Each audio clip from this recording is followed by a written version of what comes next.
KSTA Chalakudy ഉപജില്ലയുടെ നേതൃത്വത്തിൽ കുട്ടിക്കൊരു വീട് പദ്ധതിയുടെ സംഘാടക സമിതി രൂപീകരണ യോഗം കോടാലി ഗവൺമെന്റ് LP സ്കൂളിൽ നടന്നു. പഞ്ചായത്ത് പ്രസിഡന്റ് അശ്വതി വിബി അധ്യക്ഷയായി. സംസ്ഥാന കമ്മിറ്റി അംഗം ഡോക്ടർ PCCG കുട്ടിക്കൊരു വീട് പദ്ധതിയുടെ വിശദീകരണവും അവലോകനവും നടത്തി. Vellikulangara local committee secretary PK Rajan, Kodakara area secretary Sivaraman, ward member Sunitha Balan, panchayat vice president Shando Kaitharath, service സഹകരണ bank board member PS Ambujakshan, KSTA ജില്ലാ കമ്മിറ്റി അംഗം മുരളീധരൻ CG, ജില്ലാ എക്സിക്യൂട്ടീവ് അംഗം ശാരിക സജീവൻ എന്നിവർ സംസാരിച്ചു.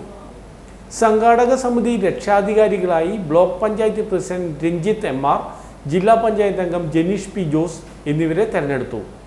KSTA ചാലക്കുടി ഉപജില്ലാ സെക്രട്ടറി വിവേക് KN സ്വാഗതവും ജില്ലാ കമ്മിറ്റി അംഗം ശകുന്തള TM നന്ദിയും പറഞ്ഞു. ഉദ്ഘാടനം നിർവഹിക്കുന്നതുമായി ബന്ധപ്പെട്ടിട്ടുള്ള ഒരു ആലോചന യോഗമാണ് ഇന്നിവിടെ നടക്കുന്നത്.